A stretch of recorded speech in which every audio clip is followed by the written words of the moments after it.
Good morning, praise allot, శుభోదయం, అనుదిన ఆహారం అనే ఈ ఆధ్యాత్మికమైన కార్యక్రమానికి సుస్వాగతం. మనుషుడు రొట్టె వలన మాత్రం కాదు గాని దేవుని నోట నుండి వచ్చు ప్రతి మాట వలన జీవించును.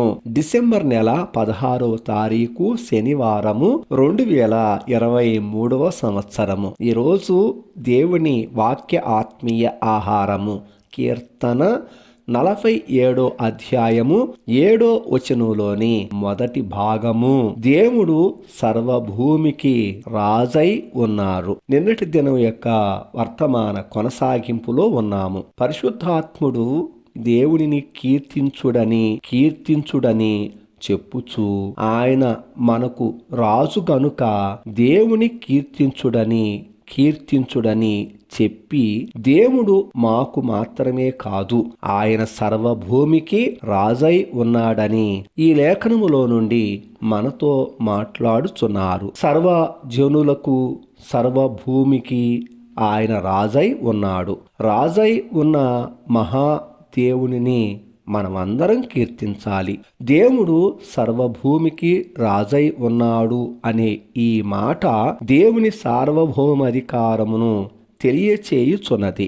ఆయనకు అసాధ్యమైనది ఏది ఉండదని ఈ మాట ప్రకటిస్తుంది. ఈ భూరాజులు అందరికీ ఆయన రాజు అనే ఈ విషయాన్ని కూడా ఈ లేఖనము మనకు తెలియచేస్తుంది. ఈ సృష్టి అంతా దేవుని అధికారములో ఉన్నదని ఈ వాక్యము మనకి చక్కగా వివరిస్తుంది.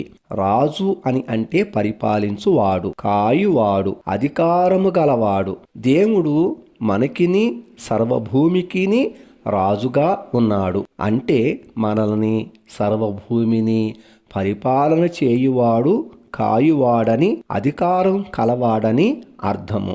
ఈ విధముగా సర్వభూమికి రాజై ఉన్న దేవుడు తన అధికారముతో భూమికి ఆజ్ఞ ఇవ్వగా సర్వభూమి ఆయన ఆజ్ఞకు లోబడుచున్నది. దేవుడు ఆజ్ఞాపించినప్పుడు అది ఫలమును ఇచ్చుచున్నది.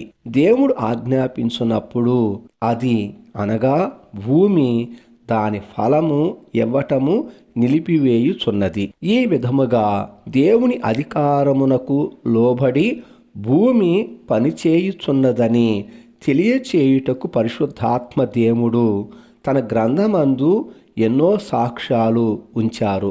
మొదటి మానవుడైన ఆదాము పాపం చేసినప్పుడు దేవుడు భూమికి ఆజ్ఞ ఇవ్వగా అది ముండ్ల తుప్పలను, గచ్చ పొదలను మొలిపించెను. అప్పుడు ఆదాము ప్రయాసముతోనే అతడు బ్రతుకు దినములన్నీ దాని పంట తినవలసినటువంటి పరిస్థితి ఆదాముకు ఏర్పడింది. అంతేకాకుండా నీతిమంతుడైన హేబేలు మీద పడి కయ్యను అతనిని చంపినప్పుడు కయ్యను నిమిత్తమై దేవుడు అతడు సేద్యము చేయుచున్న భూమిని శపించినప్పుడు అది అనగా ఆ భూమి దాని సారమును కోల్పోయి సారము ఇవ్వకుండా ఉండెను. అప్పుడు కయ్యను భూమి మీద దేశదిమ్మరిగా ఉన్నాడు. మరియు అతడు బ్రతుకు దినములన్నీ అతనికి భారముగా ఉండెనని కయ్యను అన్నాడు.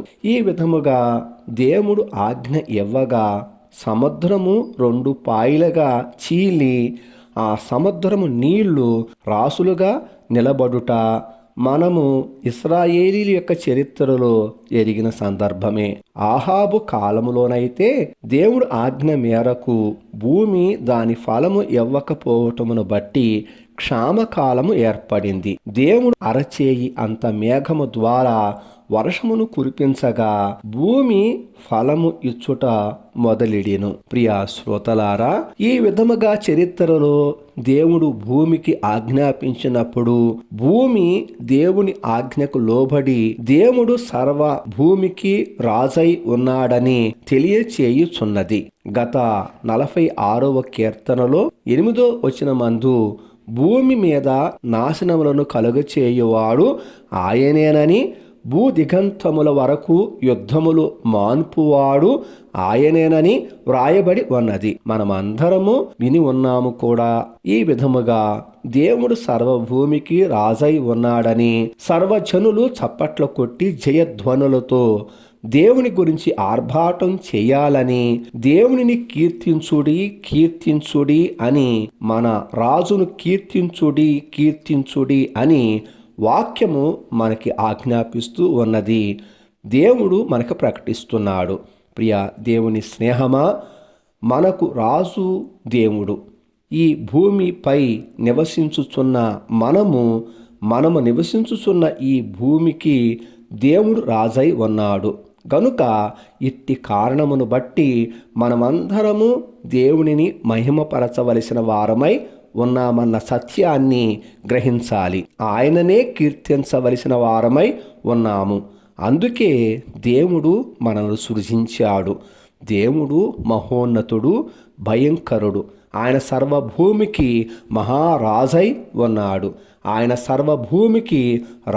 ఉన్నాడు. గనుక ఈ భూమిపై నివసించు జనులను మనకు లోపరచి మన పాదముల క్రింద ప్రజలను అనగదొరక్కువాడై ఉన్నాడు. ప్రభువు చిత్తమైతే రేపటి దినాన శుభోదయ ఆత్మీయ ఆహారములో రమ్యముగా కీర్తనలు పాడుడి అనే ఈ వాక్యము ద్వారా విని ఆత్మీయ మేలులను పొందుదాం. దేవుడు మిమ్మలను, మీ కుటుంబాలను సమృద్ధిగా దీవించి ఆశీర్వదించునుగాక.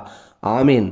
ప్రార్థన. ప్రేమాస్వరూపి, మహాకనికరం కలిగిన మా పరలోకమందున్న తండ్రి, మహాఘనుడా, సర్వశక్తిమంతుడా, సర్వభూమికి రాజై ఉన్న రాజులకు రాజా, ప్రభువులకు ప్రభువా, మీ పరిశుద్ధ పాదాలకు సాష్టాంగ నమస్కారం చేస్తున్నాం. నీవు సర్వభూమికి రాజు ప్రభువా. నీవు సర్వలోకములను ఏలుచున్న ఏకైక చక్రవర్తివి. నీవు గొప్పవాడివి స్వామి.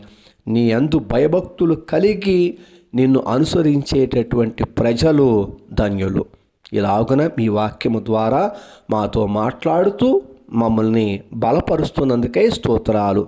ఆత్మీయ ఆహారముతో తృప్తిపరుస్తున్నందుకై స్తోత్రాలు. వాక్యం విని ప్రార్థనలో ఏకీభవిస్తున్న ప్రతి ఒక్కరిని దీవించండి. వారి అవసరాలను తీర్చమని ప్రార్థిస్తున్నాను. ఈ దినము మీరు మమ్మల్ని ప్రేమించి అనుగ్రహించారు. ఈ దినము మా జీవితములలో ఏమి జరిగించుట మీ చిత్తమై ఉన్నదో దానినే జరిగించమని, నెరవేర్చమని మీ అధికారానికి మమ్మల్ని మేము అప్పగించుకుంటూ ఈ ప్రార్థన మీ ప్రియకుమారుడును మా రక్షకుడైన యేసయ్య నామములోనే ప్రార్థించి పొందుకొని ఉన్నాం పరమ తండ్రి. ఆమేన్. తండ్రి, కుమార, పరిశుద్ధాత్మ త్రియేక దేవుని అన్యోన్య సావాసము సదాకాలము మనకు తోడై ఉండి నడిపించునుగాక. ఆమేన్. Thank you. ప్రభుపాద సేవలో పాస్టర్ ఉమా జాషువా.